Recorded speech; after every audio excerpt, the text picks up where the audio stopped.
warahmatullahi wabarakatuh. Perkenalkan, nama saya Riko Kinata dengan NIM 31/2017-007. Baiklah, di sini saya akan mewawancarai salah satu guru bahasa Indonesia.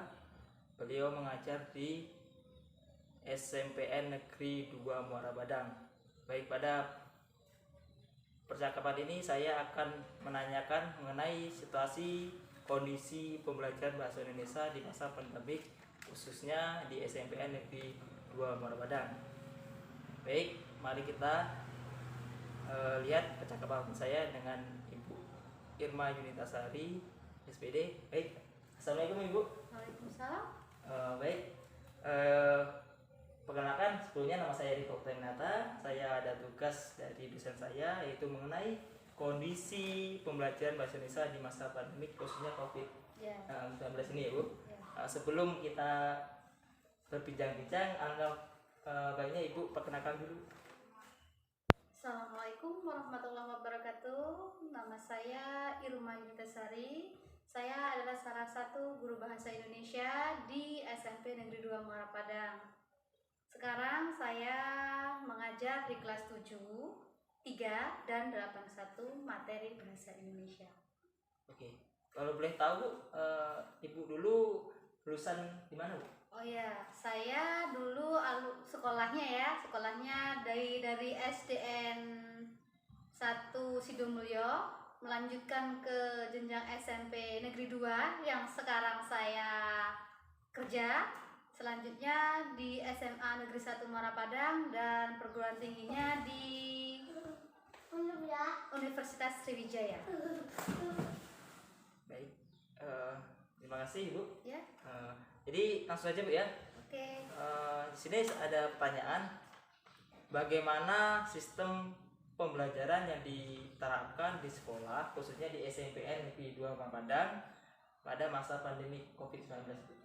Kalau sistem pembelajarannya sih masih tetap berlangsung lancar ya Kak ya. Soalnya walaupun dalam kondisi COVID ini, sekolah masih memperhatikan protokol kesehatan dengan cara membagi 2 sesi A dan sesi B. Itu yang A itu termasuk anak-anak yang bernomor ganjil, dan sesi B itu bernomor genap. Nah, dalam hal ini mereka bergantian sekolahnya antara A dan B. Ya, kalau untuk kedua, Ibu selaku guru ya. Media apakah yang Ibu gunakan dalam pembelajaran di masa COVID? Kalau masa COVID ini hanya 3 media yang saya gunakan. Yang pertama itu Classroom, yang kedua Zoom, dan yang ketiga WA. Tetapi karena kendala sinyal, karena kita di desa, ya yang sering digunakan itu adalah WA.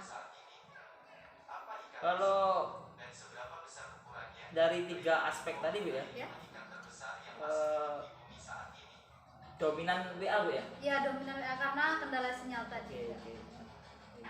Kalau untuk yang selanjutnya Bu ya, dalam pembelajaran di masa pandemik, materi apakah yang kira-kira sulit untuk dipahami oleh peserta didik? Kalau dari masa COVID ini banyak, soalnya tergantung dari siswanya. Yang pertama kendala sinyalnya tadi, yang kedua itu kondisi siswanya, karena kita tidak bertemu langsung, jadi banyak materi-materi yang tidak bisa ditangkap secara baik oleh anak-anak. Nah, khususnya ini kalau di semester 1 yang barusan kita lewati, itu adalah materi deskripsi lah. Karena apa? Deskripsi itu melatih kreativitas siswa. Kalau kita tidak bertemu langsung atau kita tidak mengajak anak-anak langsung bertemu dengan objeknya, nah di sana mungkin anak-anak akan susah untuk kreativitasnya anak itu akan terkendala. Maksudnya apakah kendala yang Ibu alami dalam mengajar bahasa Indonesia di masa pandemik? Mungkin kendala baik siswanya apa, terus Ibu selaku pengajar itu apa? Kalau kendalanya ya yang pertama itu sinyalnya tadi. Itu kalau dari sistemnya ya. Kalau dari siswanya tidak fokus. Kalau gurunya ya terkadang kalau kita belajar di rumah mungkin banyak sesuatu hal yang tidak mendukung lah. Contohnya anak. Nah, itu biasanya sering diganggu oleh anaknya. Nah, seperti itu.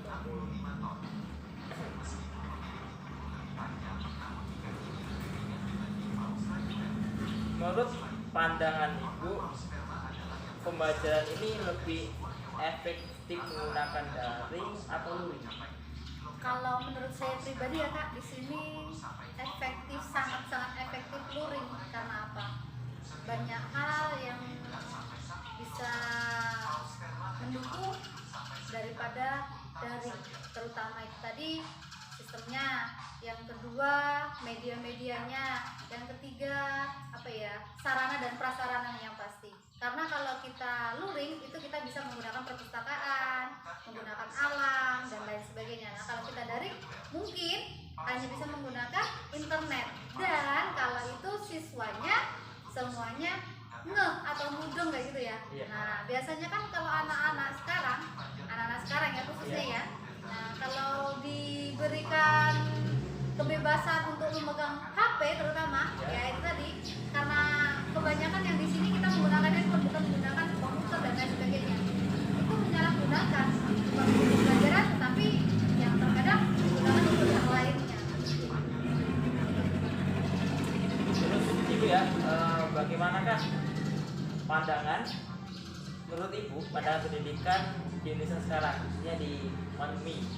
Kalau menurut saya pendidikan di Indonesia itu sudah maju ya, dari sistemnya mungkin ya, dari strukturnya semuanya sudah bagus. Hanya saja kalau di saat masa-masa seperti ini mungkin banyak yang mengeluh ya, dari pihak sekolah, dari pihak siswa, dan dari pihak gurunya. Karena apa? Itu tadi banyak kendala-kendala yang dan tidak membuat pembelajaran itu menjadi efektif seperti tahun-tahun yang sebelumnya.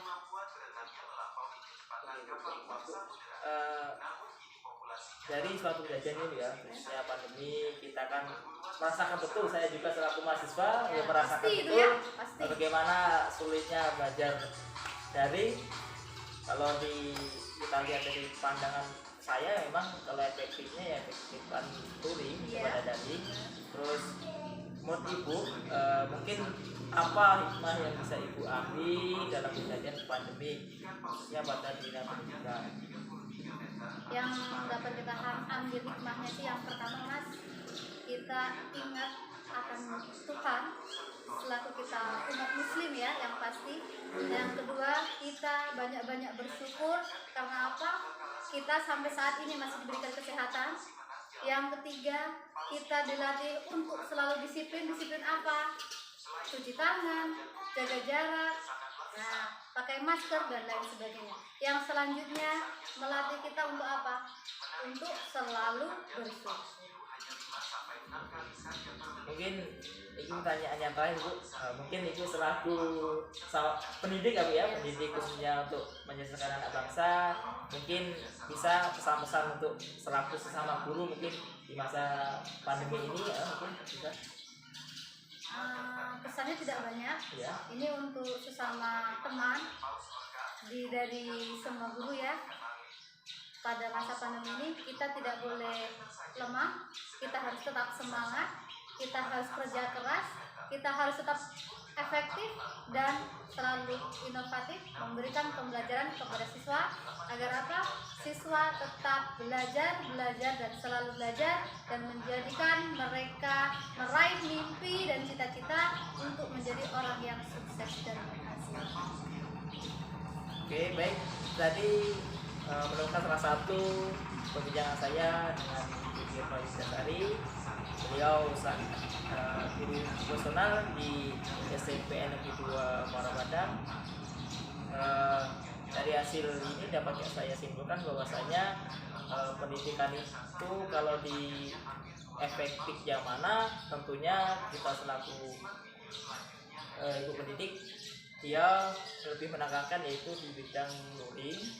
Karena apa? Pada dasarnya kalau kita menggunakan luring, otomatis siswa yang belum mengerti akan materi tentunya dia bisa menanyakan langsung. Iya. Berbeda Iya, berbeda kalau kita istilahnya daring kan, daring pakai WA atau Classroom. iya. Mungkin siswa bisa mengerjakan bisa ya sambil nonton TV, nonton TV dan jadi lain-lain ibu tidak fokus. ya Nah, oke, itu jadi tadi. selaku guru, jadi selaku guru itu juga sangat menginginkan pembelajaran daring, luring. Jadi pada kesempatan ini ya saya selaku mahasiswa dan ibu selaku pendidik khususnya ya untuk pendidikan ini kalau berdoa saja semoga pandemi ini cepat selesai. Amin, amin. Dan semoga pembelajaran di Indonesia ini lebih baik dan dampak positif yaitu yang pertama dengan adanya COVID ini pendidikan Indonesia tentunya bisa berinovasi tentunya dari bidang pasti itu ya. Teknologi Iya, yang dulunya pasti. memang tidak menggunakan teknologi sekarang bisa menggunakan teknologi, tapi dari sisi gurunya kalau sepandangan saya mungkin siswa kurang memahami materi pasti karena interaksi tidak berinteraksi langsung. Oke, terima kasih. Mungkin itu hasil wawancara dari Ibu Irma Yunitasari selaku guru bahasa Indonesia. Sekian dan terima kasih. Assalamualaikum warahmatullahi wabarakatuh.